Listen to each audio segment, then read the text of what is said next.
നോക്കി നമുക്കിന്നൊരു പുതിയ വീഡിയോ കണ്ടാലോ. ഇന്നെന്താ സ്പെഷ്യൽ എന്നറിയാമോ? സോയ ചങ്ക്സ് ഫ്രൈ ആണ്. അപ്പൊ അതെ ഞാനൊരു 10-15 മിനിറ്റ് ഇതൊന്ന് കുതിർത്ത് വെച്ചു കേട്ടോ. അപ്പൊ അതിനുശേഷം രണ്ടായിട്ട് ചെറുതാ മേടിച്ചത്. അതിനുശേഷം രണ്ടായിട്ട് അതിനെ പീസൊക്കെ ആക്കി പിന്നെ കുറച്ച് തേങ്ങ നന്നായിട്ട് ഇതുപോലെ ചെറുതായിട്ട് കട്ട് ചെയ്തിട്ടു. പിന്നെ നമുക്ക് സവാള, തക്കാളി, പച്ചമുളക്, കറിവേപ്പില ഇതെല്ലാം കൂടിയൊക്കെ ഉണ്ട്. അപ്പൊ ഇനി നമുക്ക് ഇതിനകത്തോട്ടൊന്ന് മസാല ആയിട്ടൊന്ന് മിക്സ് ചെയ്യാം. ഗരം മസാല, ഉപ്പ്, മഞ്ഞൾപ്പൊടി, മുളക് പൊടി ഇതെല്ലാം കൂടി ഇട്ട് നമുക്ക് ഈ സോയ ചങ്ക്സിലിട്ട് നന്നായിട്ടൊന്ന് മിക്സ് ചെയ്തിട്ട് അത് നമുക്ക് ഫ്രൈ ആക്കി എടുക്കാം. അപ്പൊ മിക്കുള്ളവർക്കും ഒരുവിധമുള്ള എല്ലാവർക്കും ഇഷ്ടമാണല്ലേ ഈ സോയ ചങ്ക്സ്. എനിക്ക് ഭയങ്കര ഇഷ്ടമാണ്. അപ്പൊ ഇന്ന് ക്യാമറ ആക്ഷനൊക്കെ ഞാനാട്ടോ. എന്തൊരു നള പാചകമാണ്. കുറച്ചൊക്കെ ഞാനും ഒന്ന് ഹെൽപ്പ് ചെയ്യണുണ്ട്. അപ്പൊ അതെ അത് നന്നായിട്ട് മിക്സ് ചെയ്ത് ഇനി നമുക്കൊന്ന് ഫ്രൈ ആക്കി മാറ്റിയെടുക്കാം. അപ്പൊ എന്റെ വീഡിയോ ഒക്കെ എല്ലാവരും കാണാറുണ്ടോ? എന്താണ് എല്ലാവരുടെയും വിശേഷം? എല്ലാവരും സുഖമായിട്ടൊക്കെ ഇരിക്കുന്നുണ്ടോ? ഈ ആരെങ്കിലുമൊക്കെ എന്റെ പാചകം പരീക്ഷിക്കുന്നുണ്ടോ എന്നും അറിയില്ല. അപ്പൊ ദേ നമുക്കത് ഫ്രൈ ആക്കി എടുക്കാവേ. ഞാൻ പറഞ്ഞില്ല ഇന്നൊരു നല്ല പാചകമാണെന്ന് പറഞ്ഞില്ലേ. പക്ഷെ നല്ല രസം, നല്ല ടേസ്റ്റ് ഉണ്ടായിരുന്നു കേട്ടോ. ഞാനിതിന് വേറെ രീതിയിൽ വെക്കാറുണ്ട്. പക്ഷെ ഞാൻ വെക്കുന്നേക്കാളും നല്ല ടേസ്റ്റ് ഉണ്ടായിരുന്നു. അപ്പൊ ഇതിന് നമുക്കൊന്ന് നന്നായിട്ട് വറുത്ത് കോരണം, നന്നായിട്ടൊന്ന് ഫ്രൈ ആക്കി എടുക്കണം. ഇതൊന്നും ആയിട്ടില്ല. ഏകദേശം ഈ നമ്മൾ നേരത്തെ അരിഞ്ഞു വെച്ച തേങ്ങ കൊത്തും സോയാബീനും കൂടെ ഇട്ട സോയ ചങ്ക്സ്, ഞാൻ സോയാബീൻ എന്നാ പറയണത്.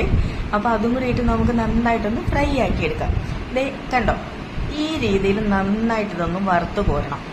ഇനി അതിനെ നമുക്കൊരു പാത്രത്തിലോട്ട് മാറ്റാവേ. അപ്പൊ നിങ്ങൾ ആദ്യമായിട്ടാണ് എന്റെ വീഡിയോ കാണുന്നതെങ്കിൽ ഒന്ന് സബ്സ്ക്രൈബ് ചെയ്യണം കേട്ടോ. സബ്സ്ക്രൈബേഴ്സ് ഭയങ്കര കുറവാ. കാര്യം എന്ന് വെച്ചാൽ ഞാൻ ഇടയ്ക്കിടയ്ക്ക് വീഡിയോ ഇടാറുള്ളൂ. അപ്പൊ ദേ നമ്മൾ നേരത്തെ കണ്ട സവാളയും തക്കാളിയും പച്ചമുളകും ഇഞ്ചിയും എല്ലാം കൂടിയൊക്കെ ആയിട്ട് നമ്മൾ ചെറിയ പീസസ് ആക്കി അരിഞ്ഞു വെച്ചിട്ടുണ്ട്.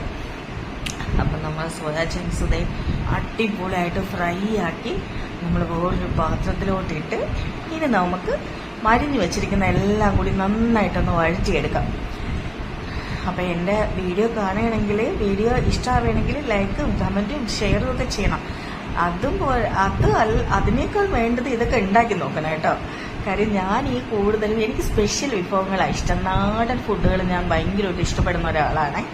അപ്പതേ നമ്മൾ അരിഞ്ഞു വെച്ച സാധനങ്ങളെല്ലാം കൂടി ഇതിനകത്ത് അങ്ങോട്ട് ഇട്ട് കുറച്ച് ഉപ്പും കൂടി ഇട്ട് നന്നായിട്ടൊന്ന് വഴറ്റിയെടുക്കാം. കണ്ടോ, വേറൊരു കൈ കാണുന്നുണ്ടോ? ഇത് ക്യാമറ ആക്ഷനൊക്കെ ഞാനാ പറയണേ. ഇനി നമുക്ക് ഇത് ഇങ്ങനെ ആവണ്ട, ഇങ്ങനെയല്ല, നന്നായിട്ട് ഫ്രൈ ആവണം. ഇത് ഇനി നമുക്കൊന്ന് അടച്ചു വെക്കാം. അടച്ചു വെച്ച് നന്നായിട്ടൊന്ന് ഫ്രൈ ആക്കി എടുക്കണം. എന്നിട്ട് നേരത്തെ നമ്മൾ വറ്റൽ മുളക് വെച്ചില്ലേ, ചുമന്ന മുളക്, അതിനെ നമുക്ക് ചെറിയ പീസസ് ആക്കി ഇതിൽ കൂടി അരിഞ്ഞിടണം. ഇനി നമുക്ക് എരിവ് വേണമെങ്കിൽ കുറച്ച് മുളക് പൊടിയും ഗരം മസാലയും കൂടെ ഇട്ട് നന്നായിട്ട് ഇതൊന്ന് മിക്സ് ആക്കാം. മുളക് പൊടി കഴിഞ്ഞു പോയി, വേറെ പാക്കറ്റ് ഉണ്ടായിരുന്നു. ഇവിടെ എരിവ് അത്രയും ഇതിന് വേണ്ടാത്തോണ്ട് കുറച്ചേ ഇട്ടുള്ളേ. അപ്പൊ നിങ്ങളുടെ എരിവിനനുസരിച്ച് എരിവ് ഉപ്പും ഒക്കെ ഓരോരുത്തരുടെ കണക്കനുസരിച്ചൊക്കെ ഇട്ടോണം. അപ്പൊ അതേ കണ്ടോ, ഏകദേശമൊക്കെ ഒന്ന് ഫ്രൈ ആയി വരുന്നു. അപ്പൊ അതിനകത്ത് കറിവേപ്പില, നേരത്തെ പറഞ്ഞ ചുമന്ന മുളകൊക്കെ ഇട്ട് നന്നായിട്ടൊന്ന് വഴറ്റി നല്ല സ്മെല്ലാക്കി എടുക്കാം. അപ്പൊ എല്ലാവരും ഉണ്ടാക്കി നോക്കണം. പിന്നെ എന്തൊക്കെയാണ് നിങ്ങളുടെ വിശേഷങ്ങൾ? എനിക്കാണെങ്കിൽ എന്താ പറയണേ, സബ്സ്ക്രൈബേഴ്സൊക്കെ വലിയ കുറവാണ്. ഞാൻ ഈ 3 വർഷമായി ഈ ചാനൽ തുടങ്ങിയിട്ട് അങ്ങനെ തന്നെ അങ്ങ് ഇട്ടിരുന്നു. എനിക്ക് ഒറ്റയ്ക്ക് ഷൂട്ട് ചെയ്യാൻ അറിയത്തില്ലായിരുന്നു. ഇപ്പം ഞാൻ ഒറ്റയ്ക്ക് ഷൂട്ട് ചെയ്യും. ഇന്ന് ഞാനാ ഷൂട്ട് ചെയ്യണേ. ഞാൻ അതുകൊണ്ടാണ് ഇത്രയും ഭംഗിയായിട്ട് എടുക്കാൻ പറ്റിയത്. അല്ലെങ്കിൽ കണ്ടിട്ടില്ല അങ്ങോട്ടും ഇങ്ങോട്ടൊക്കെ ക്യാമറ പോകുന്നത്.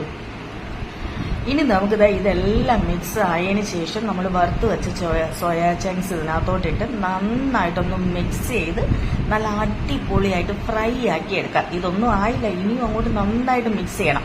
എണ്ണ വേണമെങ്കിൽ ഒഴിച്ചാൽ മതിയേ. ഇതിനകത്ത് നമ്മൾ 2 സമയം ഒഴിച്ചാൽ എണ്ണ മാത്രമേ ഉള്ളൂ. കണ്ടോ, അപ്പൊ നല്ല അടിപൊളിയായിട്ട് മിക്സ് ചെയ്ത് ഈ പരുവ എത്തണം. ഇനി നമുക്ക് ജസ്റ്റ് ഒന്ന് മൂടി വെച്ചിട്ട് നന്നായിട്ടൊന്ന് കുക്ക് ചെയ്ത് ഇനി തുറന്ന് അടിപൊളിയായത് കണ്ടോ. അയ്യോ ഭയങ്കര ടേസ്റ്റാട്ടോ സത്യം. എനിക്ക് ഇങ്ങനത്തെയുള്ള നാടൻ വിഭവങ്ങളൊക്കെ ഭയങ്കര ഇഷ്ടമാണ്. അപ്പൊ നിങ്ങൾക്ക് എല്ലാവർക്കും ഇഷ്ടമാവൂന്ന് എനിക്കറിയില്ല. ഇഷ്ടമാവുകയാണെങ്കിൽ ലൈക്കും കമന്റും ഒന്ന് സബ്സ്ക്രൈബും കൂടി ചെയ്യണേ. സബ്സ്ക്രൈബേഴ്സ് ഒക്കെ എനിക്ക് വലിയ കുറവാട്ടോ.